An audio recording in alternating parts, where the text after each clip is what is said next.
Bonsoir, nous allons pouvoir commencer. Il y a en Espagne des choses qui doivent commencer impérativement à l'heure, comme les corridas par exemple. Alors là, on était un peu ennuyés parce que le film de Michel Gazier sur le Clésio n'était pas tout à fait terminé. Donc on ne pouvait pas pénaliser les gens qui allaient la voir là-bas pour cette rencontre. Le générique de fin est en train de se dérouler. Donc je peux simplement vous dire en 30 secondes que nous sommes évidemment très heureux d'accueillir aujourd'hui Michel Gazier et Manuel Vázquez Montalbán, que vous allez assister au dialogue entre une journaliste, une traductrice, un écrivain et un des écrivains qu'elle a traduit. C'est-à-dire que Michel Gazier, qui est aujourd'hui la responsable des pages littéraires de Télérama, était avant a été la personne qui a permis que nous découvrions, nous lecteurs français, Manuel Vázquez Montalbán, puisqu'elle a été sa première traductrice et qu'elle l'a défendu, lui et quelques autres, dans un paysage éditorial qui était peut-être pas toujours très favorable à cette époque-là aux auteurs d'outre-Pyrénées, comme on dit. Voilà, je vous laisse en leur compagnie. Je vous rappelle que le thème de la rencontre, c'est la gourmandise, la gastronomie, mais ils peuvent parler absolument de tout ce qu'ils veulent. Voilà. Alors on va se raconter nos vacances. Il me semble que, enfin tu me dis si je me trompe, mais que la première fois où il a été question de cuisine dans tes livres, c'est dans les romans policiers. Alors, romans policiers qui sont aussi des romans politiques, alors quelle place occupe la cuisine entre l'univers du politique et l'univers du policier?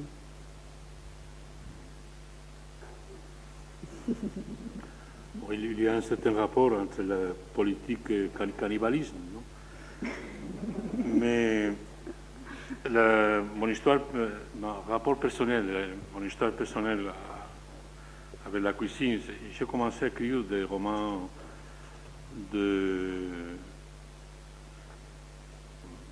un peu de témoignages sur la situation en Espagne sous Franco, aussi des poèmes, aussi des essais sur mass média.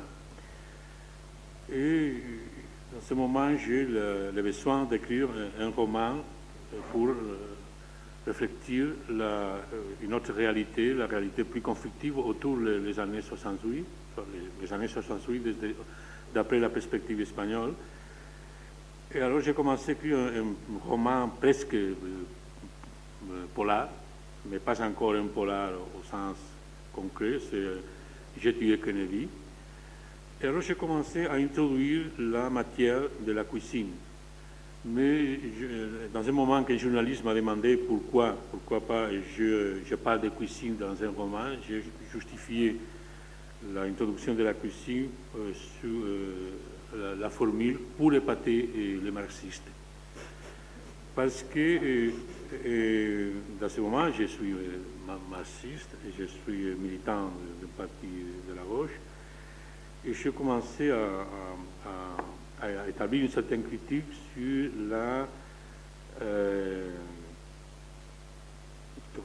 austérité, la culture de l'austérité, conditionnée pour la mémoire historique, bien sûr. Mais notre génération a eu un besoin différent de témoigner une réalité différente et de pratiquer au même temps de la revendication de la liberté, la revendication de la démocratie, la revendication de la lutte sociale, aussi la revendication du plaisir.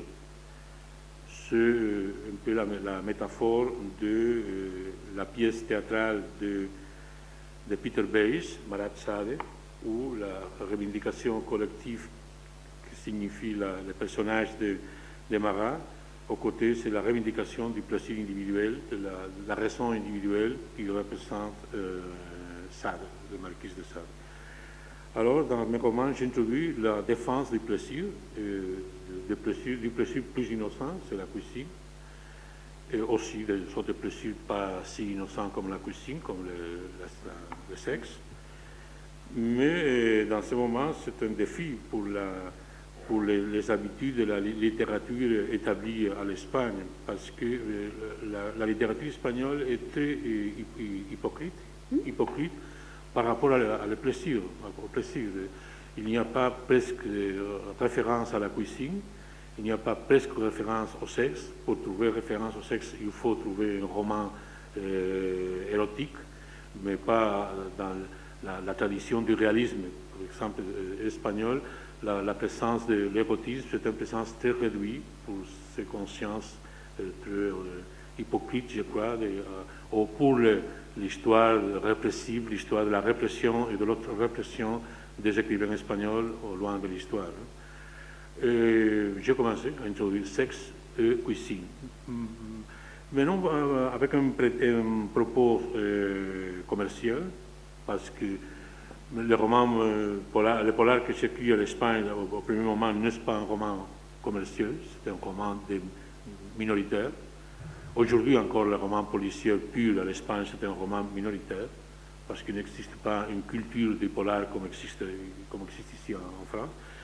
C'est seulement pour ça, pour défendre une nouvelle position de récupération et défense du plaisir. Mais la cuisine, c'est aussi une manière de lire la société. Je pense qu'en sachant ce que les gens mangent et comment ils cuisinent, etc., on sait beaucoup sur la société dans laquelle ils vivent. Donc est-ce que ça n'est pas aussi un moyen d'investigation? Carvalho étudie la société, il mène l'enquête. Est-ce que son art de la cuisine et sa manière de s'intéresser à la cuisine n'est pas une autre manière d'aborder le social? Tous les romans de Carvalho sont aussi une réflexion sur la culture, par sa condition de roman paralittéraire. Je parle beaucoup de fois de la cuisine, pour moi, c'est une métaphore de la culture. La cuisine signifie tuer, signifie la destruction de la nature, signifie tuer les animaux, et ça, c'est comme un acte concret, c'est un fait concret, c'est un fait brutal, c'est un fait brutal. Mais après, il vient la culture. La culture signifie qu'il faut mariner la bête, il faut choisir les herbes de la Provence pour faire la cuisine de la bête. Et alors, le premier acte qui a été un acte brutal de tuer un animal devient culture. Tous les romans de Carvalho, c'est une réflexion sur l'hypocrisie de la conduite et le rapport entre la politique et le délit, le rapport entre la loi et la délinquance, et la cuisine signifie la transformation hypocrite de la réalité initiale, qui signifie la violation du tabou, de pas tuer. Et aussi, dans les romans, c'est une référence à travers de la cuisine le niveau culturel de la différents secteurs sociaux des sociétés concrètes, des tissus sociaux concrets d'un pays, c'est le cas de l'Espagne. Et aussi, la cuisine apporte dans le roman de Carvalho un propos ludique, parce qu'autour de la cuisine, il existe des conversations, il existe la magie de la parole, la possibilité de rapport personnel, de la communication, que c'est l'apportation plus positive de la cuisine, après d'accepter ces conditions initiales de métaphore de la brutalité. Quand et comment est né ton intérêt pour la cuisine? Ah oui. Bon, c'est un intérêt conditionné à l'après-guerre. L'après-guerre en Espagne, c'est un après-guerre très dur, et alors il faut beaucoup d'imagination pour pouvoir faire la cuisine. Beaucoup d'imagination parce que les produits sont produits très faibles, produits sans... Il existe le rationnement, comment je dis? Le rationnement. Rationnement. Alors j'appartiens à un secteur populaire, et ce secteur populaire il a développé une grande imagination. La cuisine espagnole comme la cuisine italienne, c'est une cuisine d'origine très populaire. L'histoire de la cuisine, c'est une cuisine très conditionnée à l'élaboration populaire. Il n'existe pas une haute cuisine de laboratoire de l'aristocratie, par exemple, comme en France. Et dans les périodes difficiles de l'histoire de l'Espagne, ce rapport entre imagination et cuisine a été très positif pour développer une grande richesse de différentes cuisines. Alors j'ai commencé à voir que cuisiner à ma mère. Je suis fils unique. Fils unique. Alors ça signifie un rapport avec la cuisine différent, parce que quelquefois il faut aller à la cuisine pour faire quelque chose, pour faire quelques opérations que c'est peu habituel pour les enfants. Et après, une motivation de mon rapport avec la cuisine, c'est le mariage. Je suis marié avec une femme de gauche. Et alors, ça signifie choisir entre une nourriture très misérable ou cuisiner, ou faire la cuisine. C'est la seconde condition. La troisième, c'est une période en prison à l'Espagne. Et alors, les secteurs de politique sont sont mis à part, tenus à l'écart. Dans une période, ils laissent faire la cuisine dans un petit four. Alors j'ai commencé à cuisiner pour les autres. J'utilise les autres comme des cobayes. Oui, cobayes.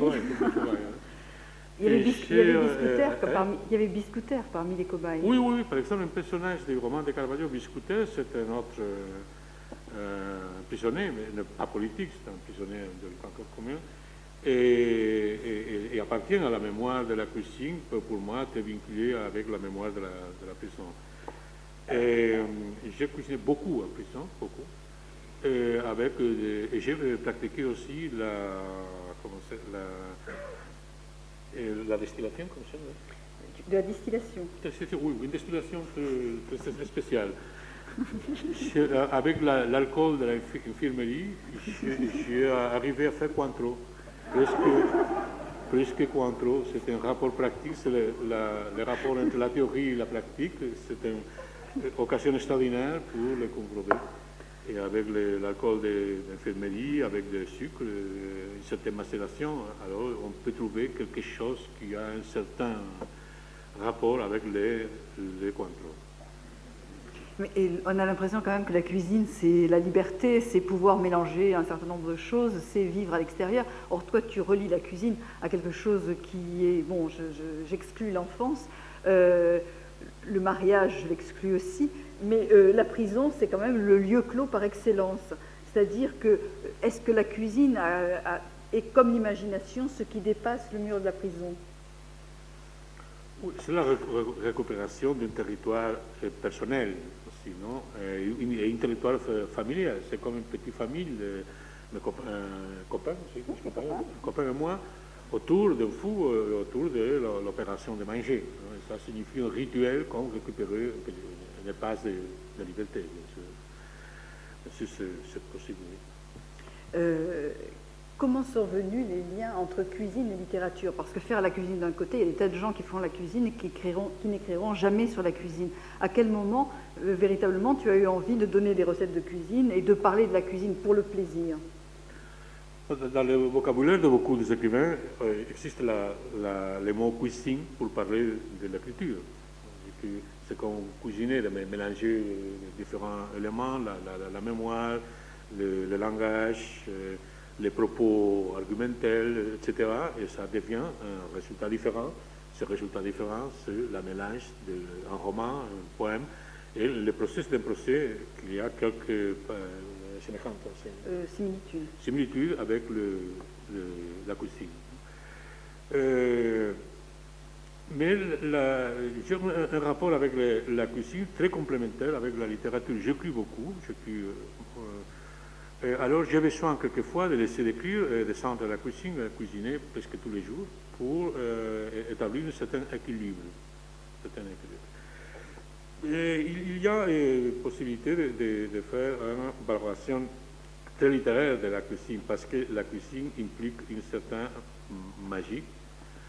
C'est une magie de transformation de la matière à travers le feu. La matière devient autre chose. Et avec un procès pas contrôlable du tout. C'est comme la poterie. La poterie, tous les éléments, la formule, c'est toujours la même formule, mais il y a beaucoup d'éléments que chaque pièce de la poterie, c'est différent d'autres pièces de la poterie.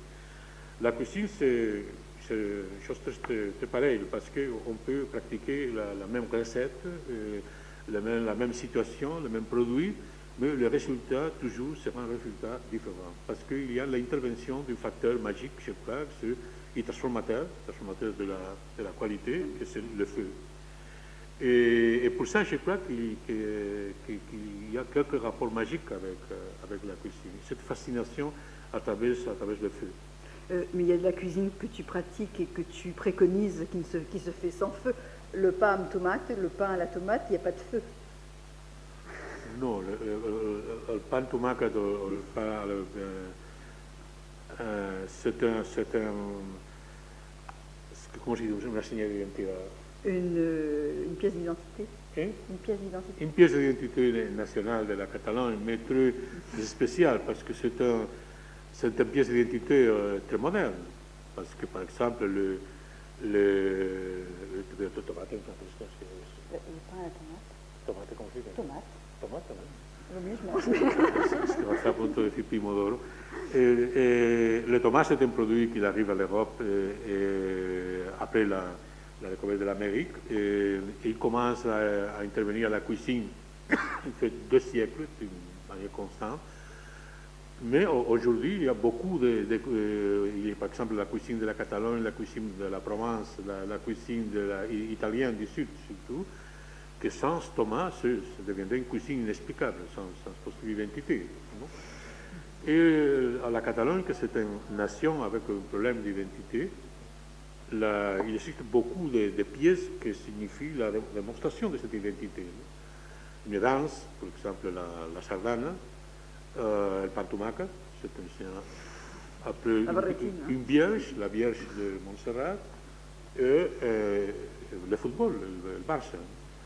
Ce mélange signifie l'identité d'un pays avec très sérieuse. Je crois qu'il peut y avoir une discussion terrible à propos du pantumaca, par exemple, terrible, comme une discussion sur le football ou une discussion sur la Vierge de Montserrat ou la langue, qui sont les éléments plus importants d'identification d'un pays. Est-ce que la cuisine est pour toi le fait d'un terroir ou est-ce que c'est plutôt le fait d'un métissage? Est-ce que la cuisine est de quelque part, comme les imbéciles heureux, ou est-ce qu'elle est inventive quand elle est au croisement de plusieurs mondes, de plusieurs civilisations, quand elle est métisse? Il y a un rapport, par exemple, il fait 50 ans, un écrivain l'on demandait toujours l'influence littéraire. Quels écrivains ont une influence sur son œuvre? Il fait 50 ans ou 60, c'était facile, parce que le rapport avec la tradition littéraire est surtout un rapport national. C'est le rapport avec la tradition littéraire du pays. Ou bien un petit groupe d'écrivains traduits, ou bien les écrivains indiscutibles, qui sont les auteurs des chefs d'œuvre. Aujourd'hui, la facilité de traduire, de lire les autres écrivains signifie une quantité si extraordinaire d'influence que c'est difficile pour un écrivain jeune de dire je suis très influent. Voilà, les écrivains d'aujourd'hui, tout Paul Auster. Mais la vérité, c'est qu'il y a beaucoup d'influence sur l'écrivain d'aujourd'hui. C'est la même histoire de la cuisine. La cuisine, jusqu'au 50 ans, c'est une cuisine traditionnelle. C'est une cuisine qui vient de la logique intérieure de chaque pays, de chaque petit pays. Non? Mais aujourd'hui, après les supermarchés, les hyper, les congelés, les précongelés, etc., aujourd'hui, la cuisine, on ne parle pas de cuisine concrète. Il faut récupérer une cuisine concrète, une cuisine d'un pays concret, avec un effort terrible culturel, avec une passion culturelle. Non? Mais les influences et les métissages sont aujourd'hui très importants. Et on s'est produit à la cuisine, en effet, à la peinture, la peinture du commencement des siècles, l'influence de la peinture orientale sur l'après-impressionnisme, les influences d'autres cultures de la peinture ont influé beaucoup sur de l'Afrique, de la peinture de l'Afrique, de l'art africain, ont influé sur le développement de l'art à travers le XX siècle. Aujourd'hui, on peut parler à la cuisine de la même histoire. Il y a une influence des techniques orientales sur la cuisine. Il y a des influences de l'introduction des éléments différents qui sont venus de l'Amérique, qui sont venus de l'Asie. Et ça signifie, je crois, que nous sommes installés, ou presque installés, dans la cuisine du métissage. La cuisine, c'est aussi, la cuisine du métissage, c'est aussi le voyage. Je me souviens dans Les Oiseaux de Bangkok, quand tu fais faire à Carvalho une fideuà qu'il invente, et tu insistes beaucoup sur le fait que bon, cette recette qui ressemble un peu à la paella, mais qui est faite avec des fideus, des vermicelles, il va la métisser avec des vermicelles de riz de Bangkok. Et que c'est un voyage, c'est le voyage qu'il ne peut pas faire. Finalement, il va à Bangkok, il ne voit rien, mais ce qui se passe, ça se passe finalement dans la casserole. Bon, je crois que le rôle de la fideuà, les oiseaux de Bangkok, c'est un rôle comme la Madeleine de Proust. C'est la récupérer à travers les plats, la mémoire, les pays perdus, la possibilité du retour au pays, de la patrie, de l'enfance, etc. Non? Plus que une preuve d'habilité du personnage. C'est une concession de caractère sentimental et de caractère émotionnel. Mais est-ce que, dans le fond, le seul voyage que les gens peuvent faire et la seule aventure que peuvent vivre les héros, ce ne sont pas des aventures au fond des casseroles, parce que l'aventure, elle est impossible. Or, il semble que le seul moment où il y a une espèce de bonheur qui naît, c'est justement au moment où on compose, où on s'écarte à la fois du monde, du problème, et où on trouve la solution au problème. Par exemple, quand Carvalho réfléchit sur un certain nombre de choses, il va chez lui, il brûle un livre, il fait la cuisine, après en général il fait l'amour. Mais bon, les trois étapes d'une forme de bonheur que l'aventure ne donne pas. Non, Carvalho brûle le livre pour une provocation, un acte de provocation pour démontrer que la culture a été insuffisante pour apprendre à vivre. C'est le rapport entre culture et vie, c'est un rapport nécessaire. Les discours portés les dernières conséquences, les discours le rapport entre la culture et la vie peut devenir dangereux parce que questionner la culture peut devenir un discours fasciste. Non? Mais quelques défenses de la culture comme absolue, comme une valeur absolue, comme un instrument absolu de connaître, des rapports avec les autres et des rapports avec la réalité, je crois que c'est positif et pour ça que Carvalho pratique l'opération de brûler le livre. Autrefois, c'est un petit sottise que je pratique pour comment je vais faire une chiste. Pour faire une blague, enfin, je crois que c'est plus que pour faire une blague aussi. Les écrivains brûlés, etc. Finalement, chaque fois, j'ai reçu beaucoup plus de propositions des autres écrivains dans les romans de Carvalho, je brûle le roman. C'est un roman parce que c'est une façon de faire publicité, je pense. La cuisine, c'est un... la pregunta nacional, La pregunta era si es la última aventura posible. Non, n'est pas la dernière aventure possible. Je crois que s'il existe encore l'histoire, c'est possible l'aventure. Mais beaucoup de fois, de manière cynique, Carvalho a fait la réflexion que, par exemple, il existe toute une génération de gauchistes en Espagne, je crois qu'en France c'est la même histoire, que le rêve de la conquête du palais d'hiver, par exemple, que la référence métaphorique de la Roche jusqu'aux années 70, jusqu'à la crise économique des 70. Non? On laissait le rêve de l'assaut, l'assaut par l'hiver, pour la cuisine, pour devenir le maître de la cuisine. Pour ça, on laissait des livres, réflexions sur le léninisme, l'après-léninisme et l'après-léninisme, et on devenait lecteur de littérature gastronomique, on devenait expert sur les années du vin, etc. Et beaucoup de fois, j'ai pratiqué la boutade de dire que c'est la dernière conquête possible, la dernière aventure possible. Mais c'est une aventure, autour des années 60, dans les discours de la gauche, intervient beaucoup la conquête du quotidien, de la vie quotidienne, de savoir sur la vie quotidienne. Et c'est un discours, une recherche très curieuse parce que commence en France, autour du groupe de Lefebvre, et commence en même temps presque en Hongrie, en Hongrie, à travers de Hans Keller, un élève de Lukács, parce que c'est un peu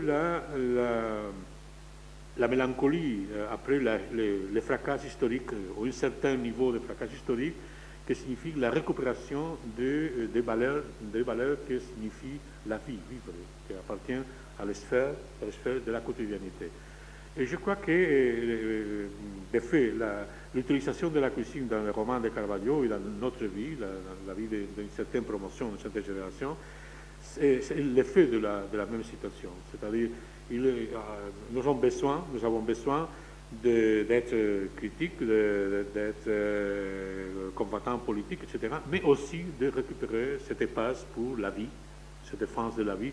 C'est de fait la revendication marxiste de changer l'histoire aux côtés de la revendication de Rimbaud de changer la vie. Ce rapport, de fait, peut devenir le rapport de récupérer la cuisine.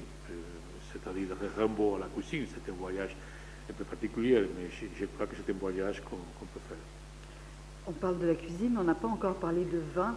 Pourtant, il y a beaucoup de vin dans tes livres. Je sais même qu'un certain nombre de gens qui produisent du vin t'ont sollicité pour que tu en parles dans tes livres, parce que là aussi, ça faisait de la publicité. Mais il y a un livre, notamment Les Mers du Sud, dans lequel il y a un vin. C'est la couleur du livre, c'est le Chablis. Et bon, j'aimerais que tu parles de la place qu'a le vin. Le vin, on ne le fabrique pas, on l'achète, on le choisit, on en jouit. Comment rentre-t-il dans cette recherche du plaisir, dans cette revendication du plaisir? Bon, le vin signifie la transgression tolérée, non? Jusqu'à aujourd'hui. Je ne sais pas le futur, après cette culture puritaine qui vient, non?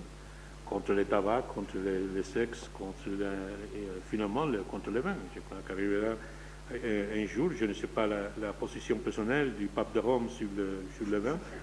Mais il y a le vin de Metz, tu sais, ça, on ne peut pas le... On peut un jour établir une condamnation urbi et orbi du vin.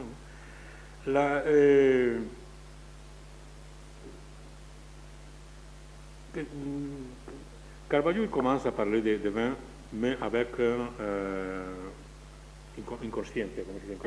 inconscience terrible. Par exemple, j'écris le tatouage à l'année 74.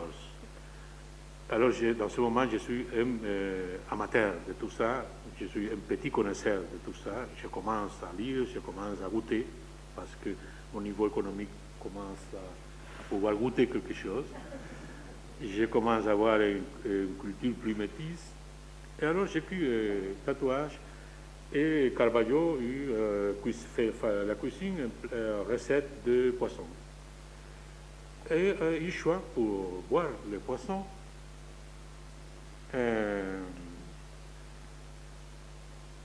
Ahora tengo una obsesión más o menos francés. ¿Cuál? El servicio es seco, El de Bordeaux. La meuleuse plus connue de la France. Sauterne. Sauterne. Bon, alors je publie le roman et une année après, je vis effrayé dans la possibilité qu'un lecteur peut pratiquer la mélange d'un plat de poisson et les sauternes. Et 10 années après, vient la traduction française. Alors j'ai vu une sauce, une sauce, una demanda de socorro. SOS. SOS. À Michel Gassieu le demande. La traduction française, il faut changer le vin. Il faut changer, ne pas parler de sauternes, il faut établir des chablis. Ou un sancerre, etc. Un vin correct. Ça signifie que pour moi, l'écriture a signifié aussi apprendre quelque chose et apprendre sur le vin. Le vin, pour notre génération, a signifié la drogue, a signifié la transgression, la libération de la haute répression, et forme part de notre culture, de notre mémoire, et c'est difficile de laisser de boire. Oui. Mais quand, bon, tes choix, tu parles maintenant beaucoup plus de vin, tes choix de vin, est-ce que tu peux expliquer comment tu choisis? Par exemple, tu avais, c'était le marquis de Monistrol, si je ne m'abuse, et autour de ce vin, tous les personnages avaient une sorte de rapport avec ce vin. C'était le lien aussi entre eux. Oui, parce que boire ou manger, ça signifie de fait une opération de communication. Manger ou boire en solitude, c'est un acte presque onaniste. Non? Et pour ça, il existe une théorie matérialiste. Le dernier matérialiste, je crois, matérialiste dialectique de l'Europe, c'est un ancien espagnol, tous les Espagnols sont très conservateurs, qui a écrit un livre titulé Cuisiner fait l'homme. Et c'est la théorie qu'à travers la découverte du feu et de la cuisine, on peut établir la communication, et à travers de la réunion autour du feu, autour de la cuisine, la parole, les mots, le langage. C'est vrai, je crois, je ne sais pas si c'est vrai du point de vue scientifique, mais sinon è vero trovato. No? Et le fait que cuisiner au bois signifie une opération de rencontre des personnes, d'établir un rapport, d'établir une communication, et pour ça, je crois que c'est la part du rituel plus intéressant et plus positive. Mais ce n'est pas la même chose d'écrire sur la cuisine dans la fiction, et beaucoup de tes livres donc traitent de la cuisine par le biais. La cuisine n'est pas au centre, mais tu as aussi écrit des livres directement sur la cuisine. Je ne parle pas des recettes qui sont quelque chose, c'est un travail d'édition, d'éditeur. Je parle d'un livre que tu avais consacré à la cuisine catalane et d'un certain nombre de chroniques que tu avais écrites sur la cuisine. J'ai écrit un livre sur la cuisine catalane dans un moment de récupération de l'identité, et alors aux côtés de la revendication de la mémoire historique, la revendication du langage, etc., j'ai revendiqué aussi la cuisine, parce que je crois que la cuisine forme part de une pièce d'identité innocente. Non? Si tous les nationalismes deviennent seulement un nationalisme de caractère gastronomique, ce serait un nationalisme positif. Non? Alors j'écris ce livre dans ce moment. Et j'écris un livre contre les gourmets, contre la théologie de la nourriture, parce que là, commencé à avoir des théologues de tout type. Non? Alors j'écris un livre intitulé Contre les gourmets. C'est une réflexion contre la théologie de la nourriture. Et après, j'ai utilisé autrefois, pas seulement la série Carvalho, la matière de la cuisine, dans un livre, par exemple, qui a été publié seulement en français, c'est intitulé La gourmandise, que c'est un livre des cadeaux, c'est un type de livre très illustré avec beaucoup avec des représentations de tableaux à travers l'histoire de la peinture. Des tableaux sur l'histoire de la gastronomie, le rapport de la gastronomie avec la peinture, etc. Mais mon texte, c'est une réflexion sur un Robinson. C'est un Robinson, que c'est un prêtre du Vatican, du secteur économique, administrateur du Vatican, une espèce de Martin Kous, mais Martin Kous avec gastronomie, c'est-à-dire pas Martin Kous et hamburger, c'est Martin Kous et gastronomie. Et devient un Robinson, et alors il commence à demander à Dieu, pourquoi pas, île désert, etc. Et le bon Dieu le voit comment se llama, un container plein de morue salée. C'est l'éloge de la. Et alors il commence à chercher la possibilité de faire la cuisine sur les morues salées. Et par exemple, il a lu le roman de Jules Verne, il a lu tous les romans pour chercher le feu, pour trouver le feu.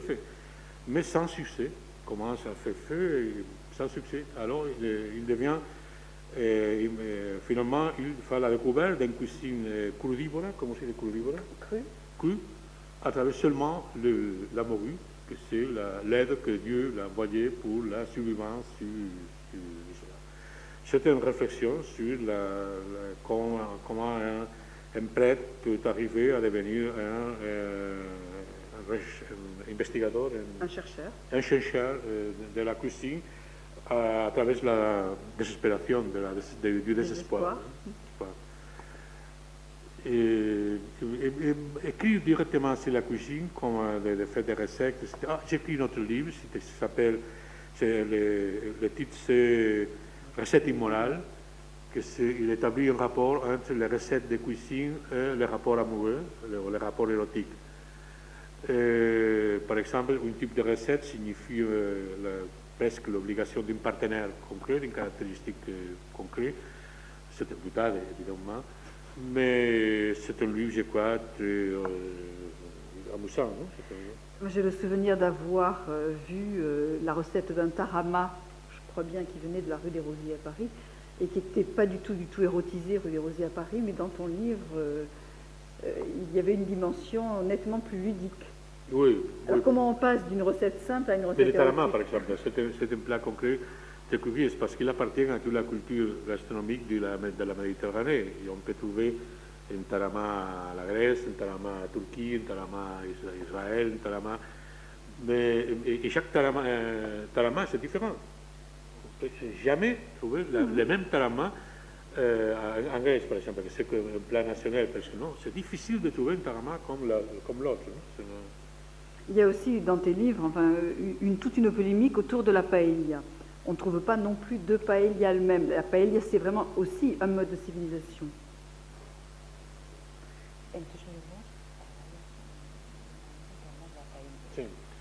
Non,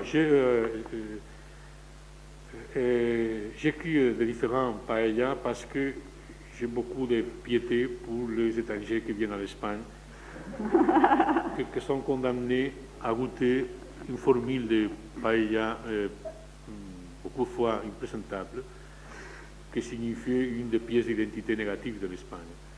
Et pour ça, j'écris beaucoup, parce qu'il n'existe pas une paella unique, il y a beaucoup de différents recettes sur la paella. Et il faudrait une certaine information pour les touristes ou les voyageurs qui arrivent à l'Espagne de savoir quelle paella doit prendre, non? Parce que beaucoup de fois, la paella qu'il prend signifie une contre-propagande du pays. Tu as écrit à plusieurs reprises que la cuisine, c'est un bricolage. Le bricolage, c'est le fait de l'amateur. Est-ce qu'il n'y a pas de professionnel de la cuisine, ou est-ce que la cuisine ne peut être vue comme quelque chose fait par un amateur, et amateur au sens premier, celui qui aime? Je connais quelques professionnels de la cuisine, et j'ai lu par exemple le dernier livre de Paul Bocuse, et tous les professionnels de la cuisine les bons professionnels de la cuisine ont un rapport d'amateur avec la cuisine, un certain rapport naïf avec la cuisine. Parce que je crois que ces conditions, ces qualités de découverte continuée et d'insularité continuée signifient le plaisir plus profond à l'heure de faire la cuisine. Pas seulement pour l'amateur, aussi pour les grands professionnels. Et par exemple, toi, faire la cuisine, ça te laisse le temps de réfléchir à l'écriture. Est-ce que le temps de la cuisine, le temps de la fabrication, c'est aussi celui de la méditation littéraire? Non, c'est difficile de faire la cuisine et puis penser dans les romans, parce que la cuisine implique une certaine concentration, beaucoup de concentration. Mais si signifie une période hygiénique d'arrêt d'écrire, et ça signifie une désintoxication de l'opération d'écrire, de l'obsession d'écrire. Et signifie changer une obsession pour une autre, c'est l'obsession de cuisiner, parce que la cuisine peut devenir une obsession. Là, tu es en train d'écrire sur la cuisine.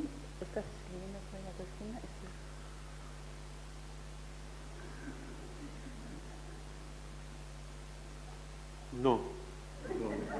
Non, parce que je suis en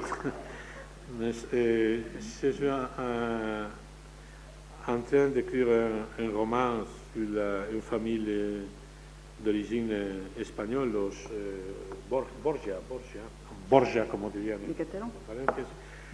Alors, intervient la cuisine parce qu'il y a un chapitre dédié à la cuisine de Leonardo, mais n'est pas écrit cuisine, c'est décrit seulement la conduite de Leonardo par rapport à la cuisine, c'est une conduite très curieuse. C'est-à-dire, très curieuse. Tu peux expliquer? Oui, parce qu'on peut parler du rapport de Leonardo de la cuisine un peu prémoniteur de la nouvelle cuisine, c'est-à-dire la lutte contre la cuisine lourde, contre la cuisine traditionnelle très lourde, chercher une formule de cuisine légère. À l'époque, c'était l'époque d'une cuisine terrible, la cuisine de la Renaissance. Non? Et c'est très intéressant le discours de Leonardo sur la cuisine, les conversations sur cuisine avec César Borgia ou avec les papes, un pape ludique, un pape épicure comme Alexandre Sienne. Je crois que beaucoup d'entre vous ont envie de poser des questions à Manuel Vázquez Montalbán, donc je vais vous laisser la parole et voilà.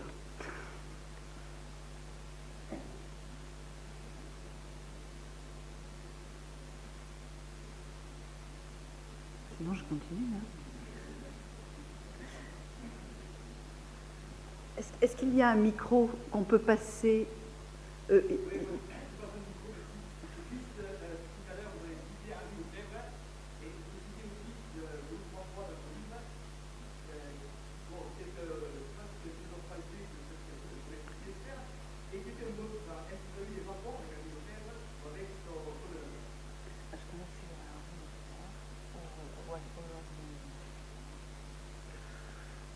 À ma jeunesse, c'était presque obligatoire lire à Lefebvre. Comme était presque obligatoire lire à Garaudy. Pour ça, j'ai mentionné à Lefebvre avec une certaine connaissance de l'écriture. Et par exemple, Lefebvre, c'est un écrivain, c'est un philosophe, non? Mais nous avons lu de Lefebvre jusqu'à la théorie esthétique. Il y a un petit livre de Lefebvre qui c'est une théorie de l'esthétique, très curieuse parce que c'est une application mécanique de la connaissance massive de la réalité et de l'évolution positive de la connaissance de la réalité à l'interprétation de la peinture, l'interprétation, etc., l'éducation du Leil, etc. Lefebvre, pour nous, à l'Espagne, à les années 50 et 60, notre rapport avec la culture européenne passe à travers la culture française. Et Lefebvre, c'est un personnage familier, c'est un écrivain familier.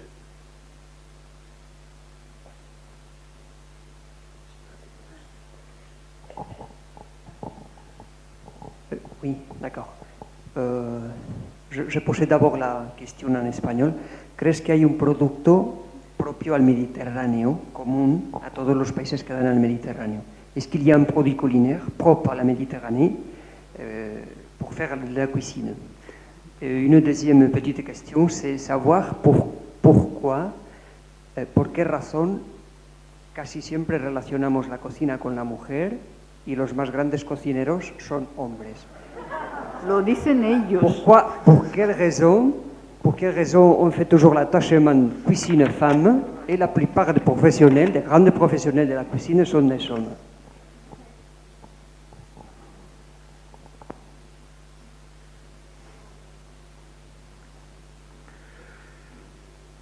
Pour répondre à la première question, je crois qu'il faut...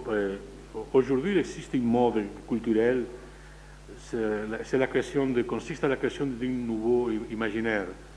C'est l'imaginaire La Méditerranée.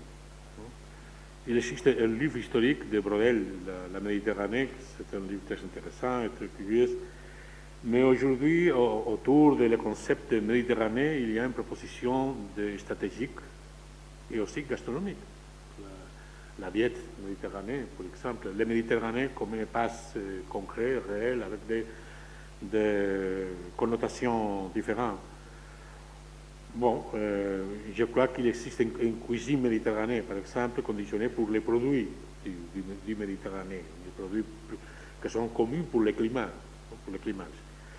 Mais il existe une influence de l'ensemble de chaque cuisine nationale, qui est très difficile de dire, par exemple, que la cuisine française, c'est une cuisine de la Méditerranée, ou que la cuisine espagnole, c'est une cuisine de la Méditerranée. C'est une cuisine de la Méditerranée, la cuisine de la Provence, la cuisine de Marseille, la cuisine de la Catalogne, Valencia, etc., ou de l'Italie. Mais il faut encore discuter ça, parce que je crois que autour de la mystique du Méditerranée, il existe le propos de mystifier la réalité de la Méditerranée. C'est-à-dire, par exemple, la cuisine, c'est possible qu'on peut parler d'un Méditerranée commun à travers de la cuisine. Et pour moi, les produits plus méditerranéens et plus communs du Méditerranée, c'est l'aubergine. Si un jour c'est possible de faire le drapeau de la Méditerranée, ce sera un drapeau avec l'aubergine, parce qu'on peut trouver l'aubergine dans tous les cuisines. Mais autour de ce concept que ludique et innocent, je crois qu'il c'est possible de lutter pour établir une mythification de la réalité de la Méditerranée. Parce que c'est pas le même la Méditerranée d'après Marseille ou la Méditerranée d'après regardez d'après Barcelone ou d'après Marseille.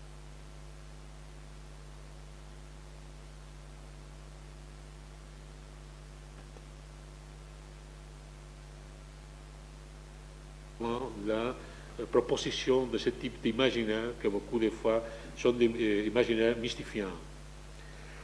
La seconde question, c'est une question que pour une réponse correcte, il faudrait trouver une spécialiste de l'histoire de la femme. Parce que le rôle de la femme à la famille, c'est cuisiner, c'est faire la cuisine. Donc, pour ça, il y a une mémoire de la cuisine familiale toujours vinculée avec la mère, la belle-mère, etc. Mais le rôle protagoniste social, quand ça devient une professionnalité, cette professionnalité, les protagonistes l'occupent énorme. Et pour ça, il existe la connaissance de cuisiniers, de grands cuisiniers au long de l'histoire, et il n'existe pas la connaissance des femmes dédiées à la cuisine. Mais ça commence, je crois, à changer. Ça commence au moins, il existe une quota. Una quota de mujeres en todo el caso. Il y a un certain nombre de femmes. Un certain nombre.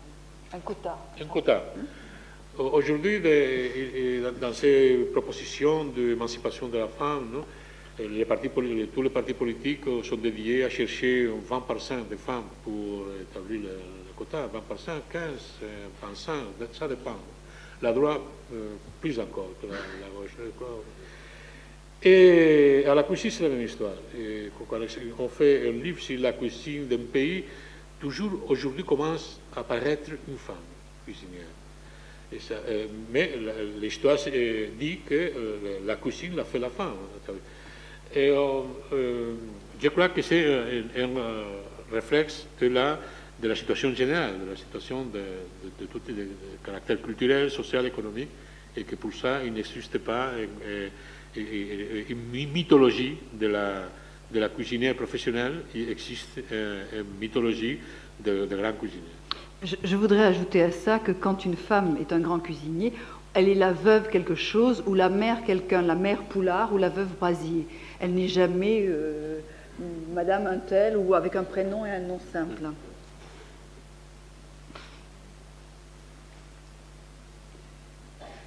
Une question.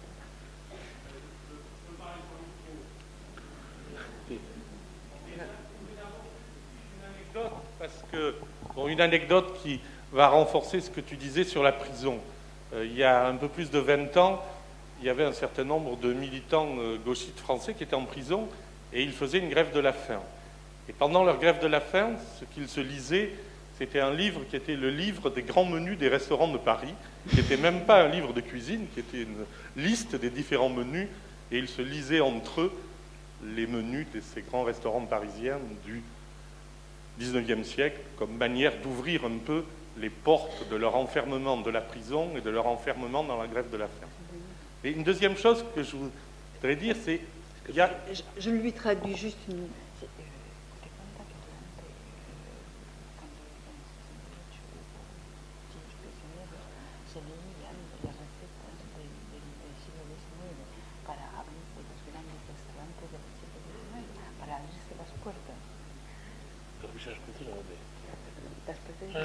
Oui.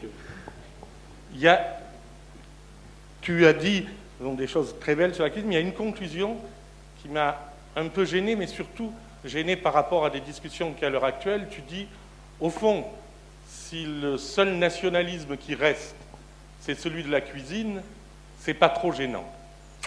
Eh bien moi, ça me gêne un peu.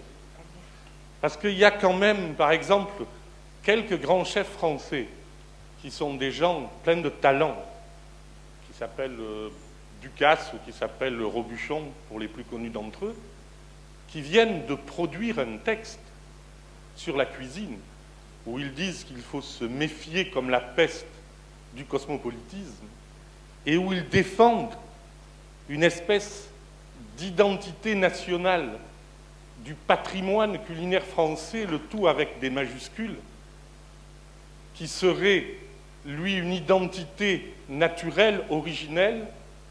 Et ça me gêne beaucoup. D'abord parce que ce singulier de majesté sur le patrimoine national me paraît pour le moins dangereux.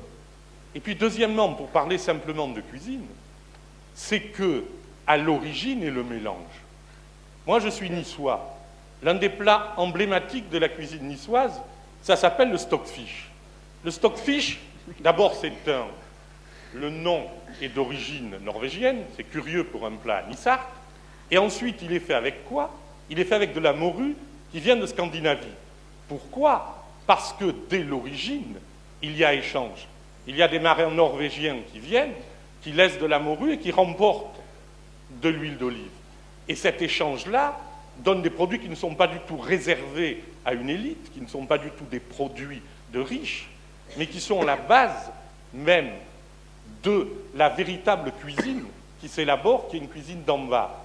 Et tu as dit une chose qui est très juste là-dessus, c'est que dès le départ, cette cuisine, elle est cuisine d'imagination parce qu'elle est cuisine du peu, parce qu'elle est cuisine du manque, parce qu'il faut qu'on fasse des plats avec pas grand-chose. Et si l'on doit faire des plats avec pas grand-chose, s'il ne suffit pas de rajouter 2 louches de crème, 3 verres de cognac ou 250 grammes de truffes pour manger bien, il faut avoir de l'imagination. Et juste ce que je voulais dire, c'est que le danger du nationalisme, il est partout. Et la cuisine, dans sa réalité, est quelque chose qui donne du goût, du plaisir et qui permet de l'échange. Mais il faudrait aussi que les mots de la cuisine ne tombent pas dans les travers que la cuisine elle-même dénonce.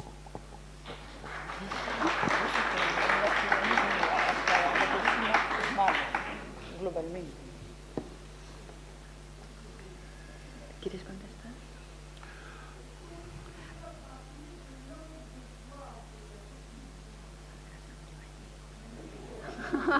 ¿Qué ha dicho ahí? Se puede hablar de langue de bois, los que no hablan, no sé cómo se dice en español, de langue de bois, la gente que no quiere hablar o que habla de la cocina. Sí, claro, que puede hacer la pregunta que no sabe cocinar. ¿Le puedes contestar? ¿Le contestas a ella? No, es que no puedo contestar. ¿Qué quiere decir? ¿Que quiere hablar de otra cosa que no sabe cocinar? ¿Cómo interpretar lo que ha dicho? Je crois que c'est Françoise Dumayet qui a posé la question. Est-ce que vous pourriez la reposer parce qu'il n'a pas saisi?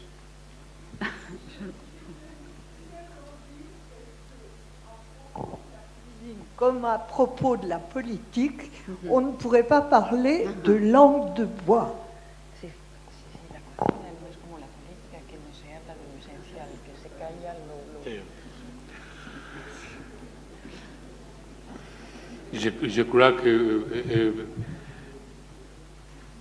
c'est plus sincère la cuisine que la politique. On peut parler le danger qu'on peut dériver de la cuisine, c'est un danger très petit, c'est un danger personnel, le cholestérol, etc. Non?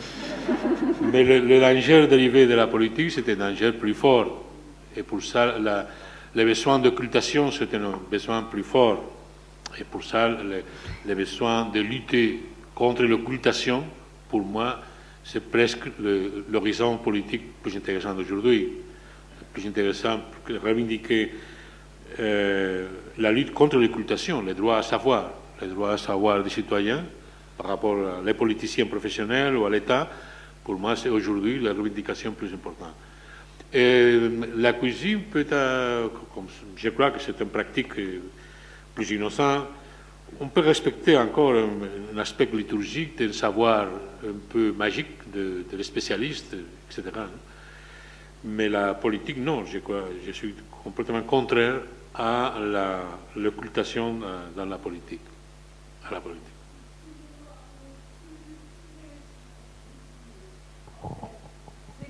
Évidemment, l'importance n'est pas comparable. Mais que quand vous lisez certains menus que vous ne comprenez pas, qui vous masquent en fait la réalité d'un plat pour une cuisine que je ne reconnais pas, j'ai un agacement peut-être plus petit, mais comparable à celui que j'ai en écoutant des hommes politiques. Dice que hay una mentira para hablar de los platos muchas veces que es tal como la mentira de política.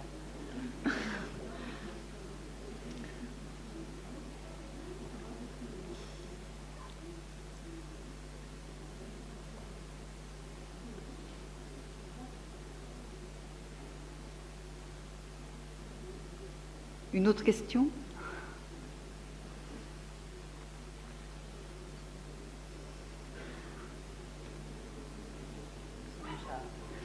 Je crois que s'il n'y a pas d'autres questions, nous allons nous séparer. Remercier Emmanuel Vázquez Montalbán qui repart pratiquement tout de suite, mais qui est quand même venu parmi nous. Et merci à vous tous d'être